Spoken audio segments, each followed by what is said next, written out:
Hello everyone, welcome to my channel and welcome to another video on integration. In this video I have this integral to look at, looking very intimidating, and here is the approach.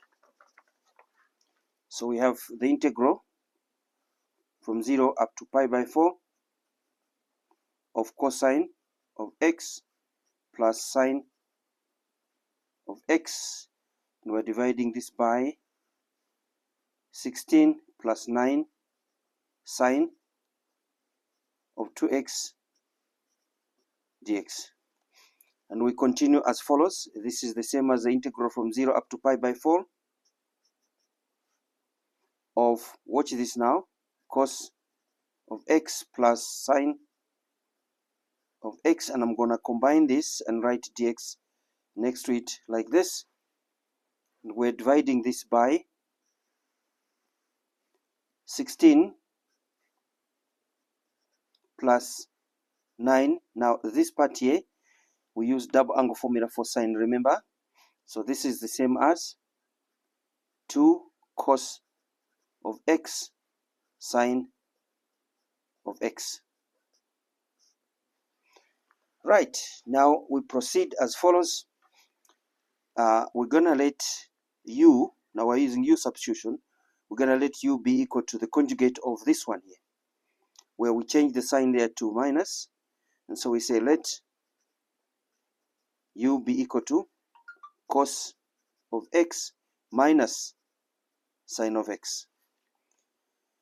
Differentiating both sides, or differentiating u with respect to x, we have du dx. You'll agree with me that this is just minus sine x, and then we have minus here. Derivative of sine is cosine x. Factorizing the right hand side, taking the minus out, we have minus, and I'm going to rewrite this to cos of x plus sine of x, like so.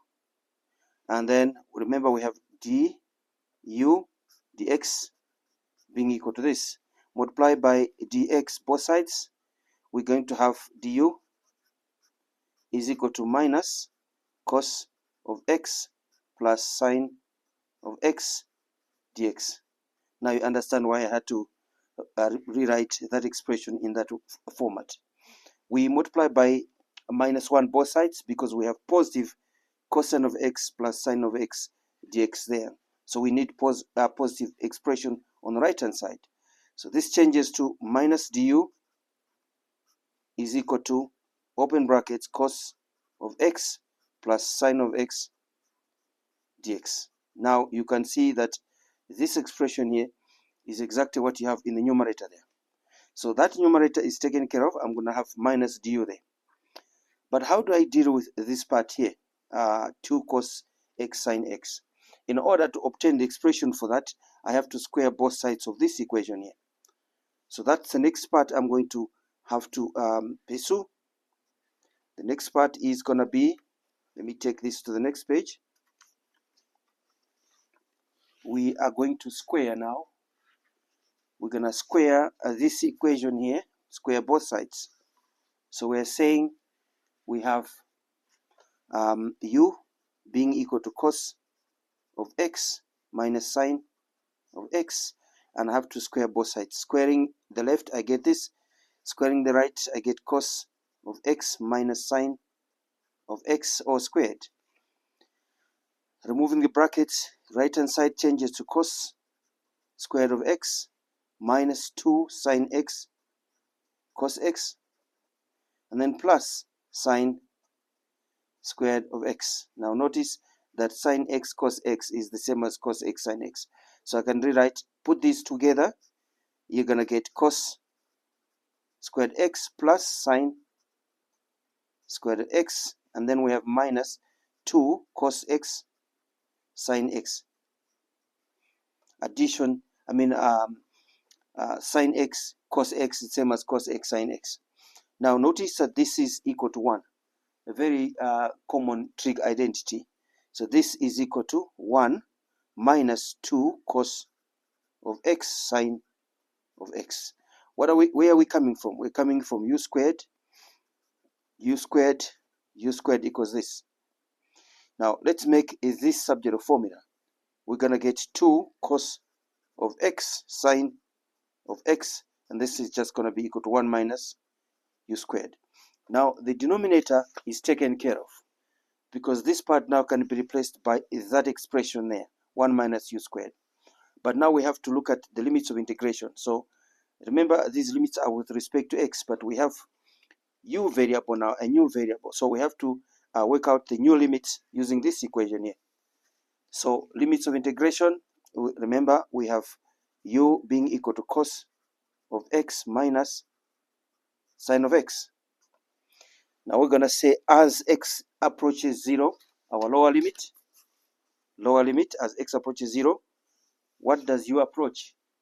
So we're saying as x approaches 0, u must approach, we substitute 0 here and there, cosine of 0 minus sine of 0.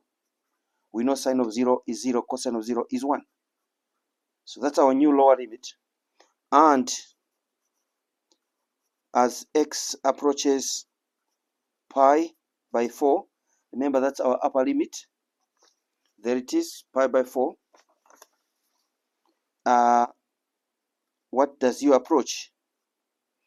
U must approach cos of pi by 4 minus sine of pi by 4. Cos pi by 4 is root 2 over 2. Sine pi by 4 is also root 2 over 2. So this simplifies to basically 0. Now that is our new upper limit. So we can transform the integral then, because everything now is taken care of. We transform the integral as follows. We now have the following. We now have this integral changes as follows. This integral now changes as follows. We have limits 1 up to 0, new limits. So therefore we have the integral from 1 up to 0. Remember, our new limits are, the lower limit is 1 there, the upper limit is 0. So we have 1 up to 0. The numerator, this part now must be replaced by minus du. So we have minus du in the numerator. In the denominator, we have 16 plus 9 times this expression. And what is that expression? Well, we obtained the expression for that, which is 1 minus u squared. So we're going to have 16 plus 9, open brackets, 1 minus u squared. That's how our integral transforms. So we can continue now with a new variable u.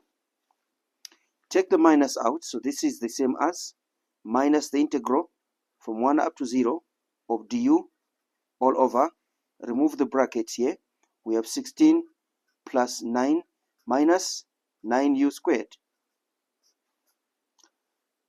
We proceed minus the integral from 1 up to 0 of du all over 25 minus 9u squared. Remember, 16 plus 9 is 25.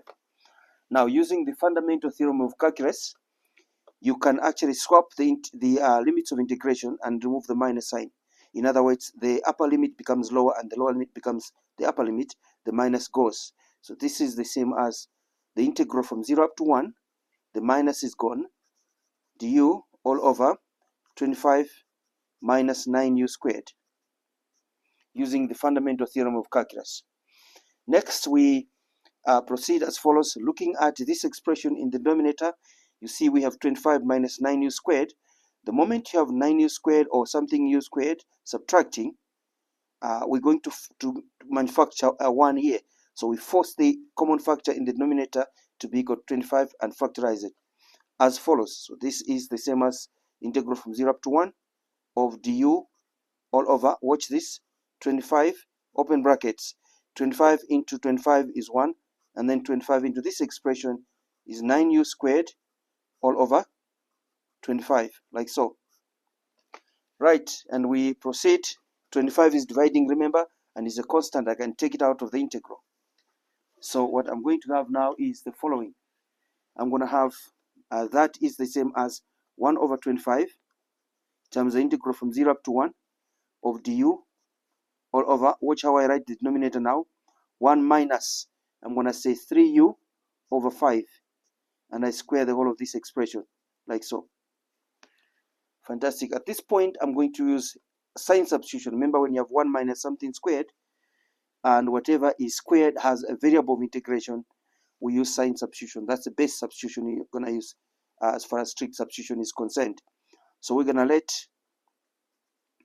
sine theta be equal to 3u all over 5. At this point, it's important to define theta in a right angle triangle.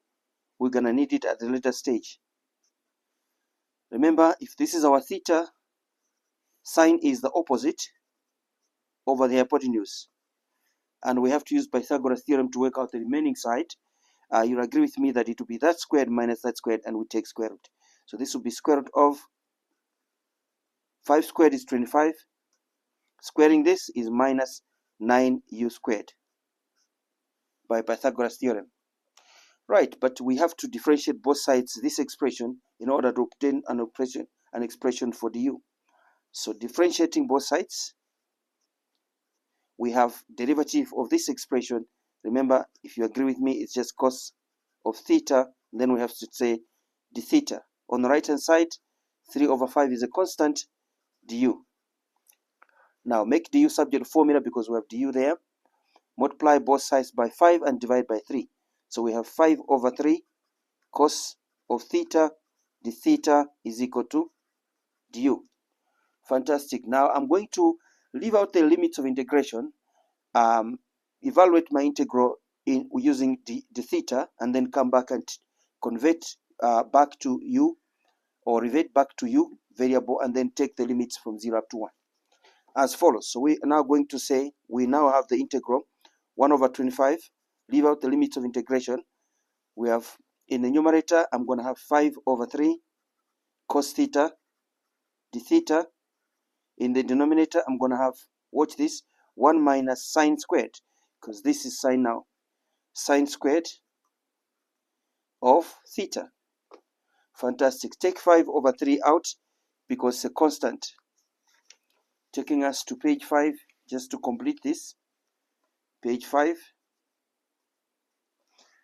Now, in outside we have, if you agree with me, we have 1 over 25, and then times 5 over 3. We're saying times the integral of cos theta d theta. In the denominator, remember 1 minus sine squared is just actually cos squared of theta. If I may remind you of this, what you call trig identity. So it's sine squared of theta plus cos squared of theta equals 1. If you solve for cos squared of theta here, you're going to get cos squared of theta equals 1 minus sine squared of theta. So where there is this, I can put cos squared there. That's why this expression changes to cos squared of theta there. So we can cancel 1. In numerator we have 1. So we have, simplifying this part here, you agree with me that this is just 1 over 15, because 5 goes into 5 once, into 25 5 times. 1 over 3 times 5 is 15, times the integral of 1 all over cos of theta d theta, and this is just sec. 1 over 15 times the integral of sec theta d theta. And now you agree with me that the integral of sec theta is just the natural log of sec plus tan. So this is 1 over 15 times the natural log of sec of theta plus tan theta. Now I can go back to my original variable, and that's u in this case, because we have limits of integration there from 0 up to 1. And notice now we have sec theta. And what is sec theta? It will be 5 all over that. Remember, hypotenuse over adjacent side gives you secant of the angle. So this changes to 1 over 15 times the natural log of 5 all over the square root of 25 minus 9u squared. Right? And then we have plus. What is tan theta? It will be the opposite side of adjacent side. So it's 3u over the same expression. 3u all over the square root of 25 minus 9u squared. Nice. Now we can take our limits of integration from 0 up to 1. So we are now going to say, now this, taking the limits of integration, we have 1 over 15 times the natural log of 5 all over the square root of 25 minus 9u squared plus 3u.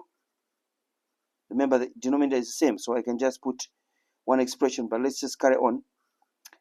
Square root of 25 minus 9u squared, and we're saying the limit of integration of 0 up to 1. Now, like I told you, this expression inside there, we can simplify because the denominator is the same. So we'll say, we put the papers in order here.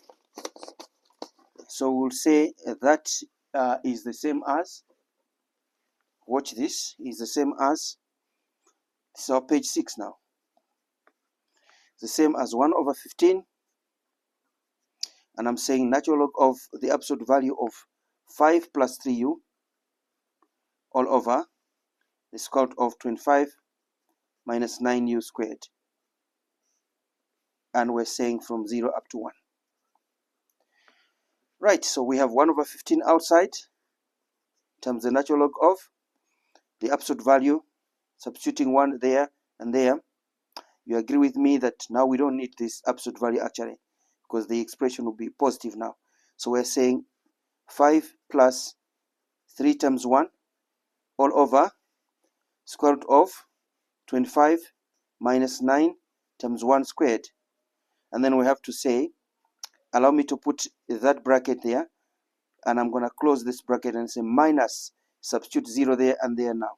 So it will be natural log of 5 plus 3 times 0 all over the square root of 25 minus 9 times 0 all squared, like so. Fantastic. Now this part here, this is just 8 in the numerator. So this is 1 over 15. And then we have to say the natural log of 8 all over. Remember, 25 minus 9 is 16. Square root of 16 is 4. That's what we have. And then minus this part here, 3 times 0 is 0, plus 5 is 5 in the numerator, and the denominator is going to be 25 minus 0 is 25, and the square root of 25 is 5. So we have the natural log of 5 over 5, like so. Right, now that is 1 and that's 2. So we have 1 over 15 times the natural log of 2 minus the natural log of 1. Now natural log of 1 is 0, as you are aware, and our final solution therefore is 1 over 15 times the natural log of 2. So this is the final solution to our integral. Just to remind you, this is the integral we have been looking at. Very intimidating, but it evaluates nicely to 1/15 of the natural log of 2. All right, tell me what you think about this integral. I'll be interested to hear from you. I'll see you in the next one.